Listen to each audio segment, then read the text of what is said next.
ओम नमः शिवाय। हर हर महादेव। आज हम बात करने जा रहे हैं श्रावण मास के शुक्ल पक्ष की हरियाली तीज की। इसे श्रावणी तीज भी कहा जाता है। हरियाली तीज इस बार शनिवार 19 अगस्त 2023 को पड़ रही है। पति की लंबी उम्र के लिए महिलाएं इस दिन हरे रंग की साड़ी, हरी चूड़ियां, लहरिया पहनकर शिव गौरी की पूजा अर्चना करेगी। लेकिन उत्तरा फाल्गुनी नक्षत्र पड़ने से हरियाली तीज और भी खास होगी। हरियाली तीज के दिन उत्तरा फाल्गुनी नक्षत्र सुबह से लेकर देर रात 1:47 तक रहने वाला है। हरियाली तीज 19 अगस्त 2023 को मनाई जाएगी। हरियाली तीज का व्रत करने से महिलाओं को अखंड सौभाग्य की प्राप्ति होती है। इस पर्व को नाग पंचमी से 2 तिथि पूर्व मनाया जाता है।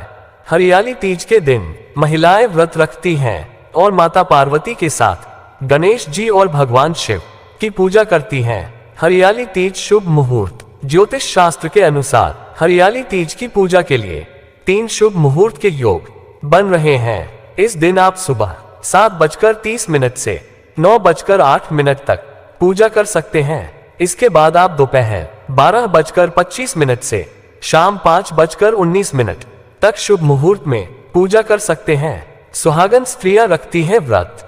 हरियाली तीज पर सुहागिन स्त्रियां पति की लंबी आयु और सुख समृद्धि के लिए व्रत रखती हैं। महिलाएं इस दिन भगवान शिव और माता पार्वती की उपासना करती हैं। इस दिन सुहागिन महिलाएं 16 श्रृंगार करती हैं, हाथों में मेहंदी लगाती हैं और सावन मास के गीत गाकर हरियाली तीज को एक उत्सव के तौर पर मनाती हैं। हरियाली तीज सामग्री।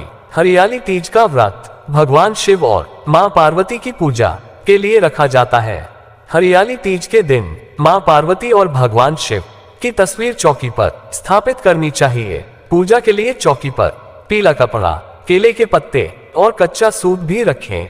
इस दिन व्रत के लिए बेलपत्र, धतूरा और शमी के पत्ते, भांग व नारियल, 5 धतूरे के फल, 1 कलश और 5 सुपारी, साफ चावल, दूर व घास, गाय का कच्चा दूध, देशी घी, श्रीफल, लाल चंदन, 1 कटोरी दही, मिश्री, शहद और पंचामृत, इन सभी सामग्री को अवश्य एकत्र कर लें। इसके साथ ही मां पार्वती का महावर, कुमकुम और मेहंदी, इत्र के साथ चुनरी, सिंदूर, बिंदी आदि के साथ 16 श्रृंगार करें।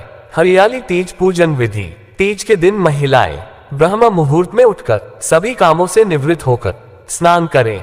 साफ सुथरे कपड़े पहने के बाद भगवान शिव और माता पार्वती का ध्यान करते हुए व्रत का संकल्प लें। इस दिन बालू के भगवान शंकर व माता पार्वती की मूर्ति बनाकर पूजन किया जाता है और एक चौकी पर शुद्ध मिट्टी में गंगाजल मिलाकर शिवलिंग, रिद्धि सिद्धि सहित गणेश, पार्वती एवं उनकी सहेली की प्रतिमा बनाई जाती है।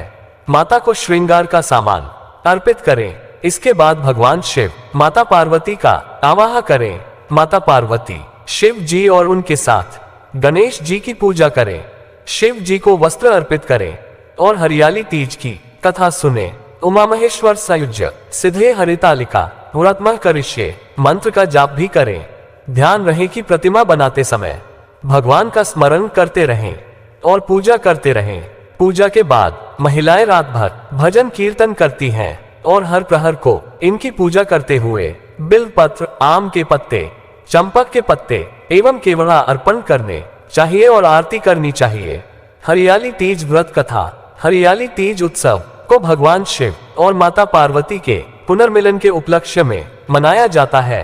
पौराणिक मान्यता के अनुसार माता पार्वती ने भगवान शिव को पति के रूप में पाने के लिए कठोर तप किया था। इस कड़ी तपस्या से माता पार्वती ने भगवान शिव को पति के रूप में प्राप्त किया। कथा के अनुसार माता गौरी ने पार्वती के रूप में हिमालय के घर पुनर्जन्म लिया था। माता पार्वती बचपन से ही शिव को वर के रूप में पाना चाहती थी। इसके लिए उन्होंने कठोर तप किया। एक दिन नारद जी पहुंचे और हिमालय से कहा कि पार्वती के तप से प्रसन्न होकर भगवान विष्णु उनसे विवाह करना चाहते हैं। ये सुन हिमालय बहुत प्रसन्न हुए। दूसरी ओर नारद मुनि विष्णु जी के पास पहुंच गए और कहा कि हिमालय ने अपनी पुत्री पार्वती का विवाह आपसे कराने का निश्चय किया है। इस पर विष्णु जी ने भी सहमति दे दी। नारद इसके बाद माता पार्वती के पास पहुंच गए और बताया कि पिता हिमालय ने उनका विवाह विष्णु से तय कर दिया है। ये सुन पार्वती बहुत निराश हुई और पिता से नजरें बचाकर सखियों के साथ एक एकांत स्थान पर चली गईं। घने और सुनसान जंगल में पहुंचकर माता पार्वती ने एक बार फिर तप शुरू किया। उन्होंने रेत से शिवलिंग का निर्माण किया और उपवास करते हुए पूजन शुरू किया। भगवान शिव इस तप से प्रसन्न हुए और मनोकामना पूरी करने का वचन दिया। इस बीच माता पार्वती के पिता पर्वतराज हिमालय भी वहां पहुंच गए। वह सत्य बात जानकर माता पार्वती की शादी भगवान शिव से कराने के लिए राजी हो गए। शिव इस कथा में बताते हैं कि बाद में विधि विधान के साथ उनका पार्वती के साथ विवाह हुआ। शिव कहते हैं, हे पार्वती, तुमने जो कठोर व्रत किया था उसी के फलस्वरूप हमारा विवाह हो सका। इस व्रत को निष्ठा से करने वाली स्त्री को मैं मनवांछित फल देता हूँ। ओम नमः शिवाय। हर हर महादेव। आपका दिन मंगल हो।